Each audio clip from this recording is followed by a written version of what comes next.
Today I'm at the Rambala Jungle Lodge. It's a very eco-friendly place. All the structures were built using trees that were dead and that were found on this property. They've cut in trails.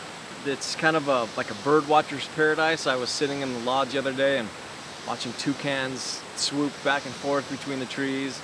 There's some sloths running around. There's a river that runs right along the edge of the property, and there's a couple places where there's like a small waterfall and deep pools to go swimming in, maybe 8-9 feet deep.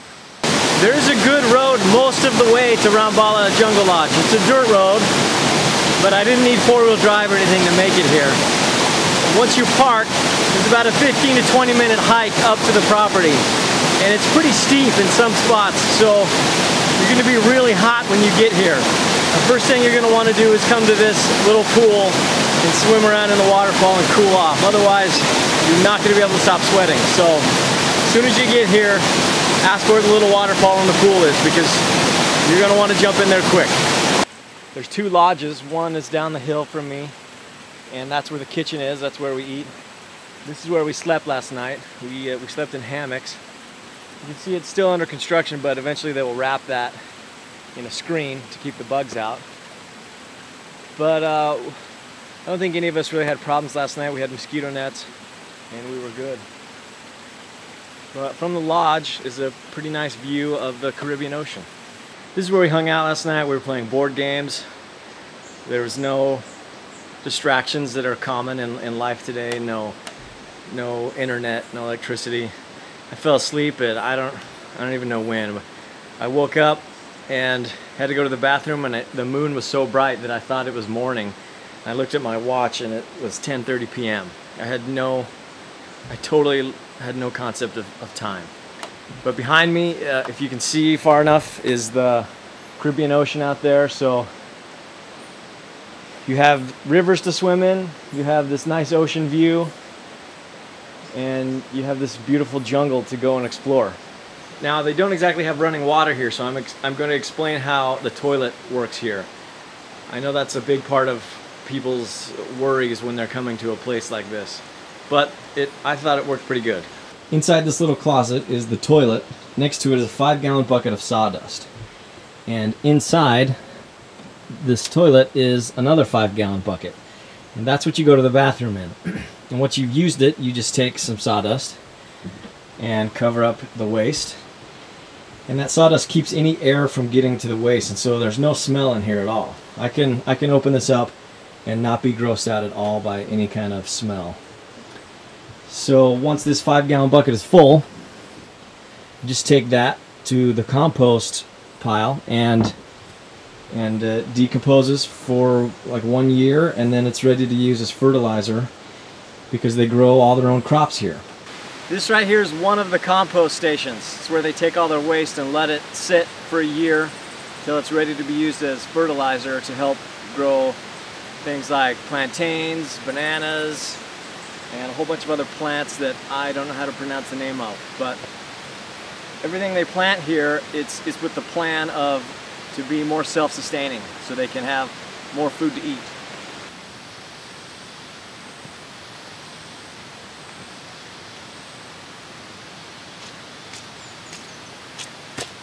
Last night it rained quite a bit, so the trail is a little bit muddy.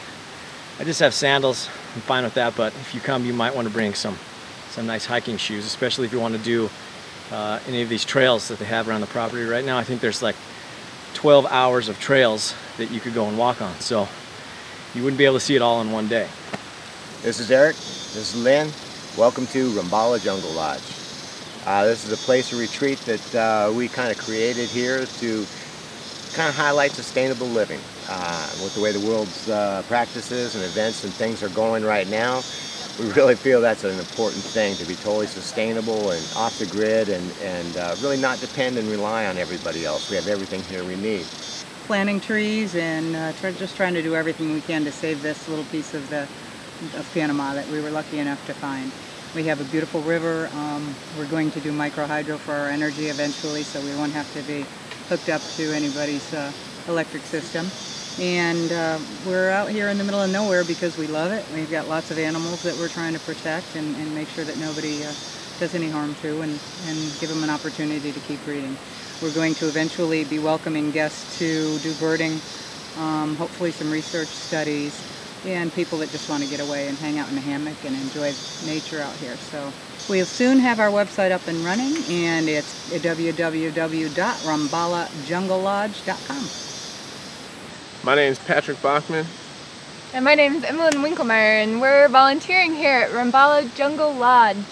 We just finished school at CU Boulder, and we wanted to do some traveling internationally, and volunteering at an eco lodge like this was a great way to contribute and kind of travel with a home base in mind. And we're helping Eric and Lynn get started with their guiding services and their trail building, and Emmeline's helping in the greenhouse.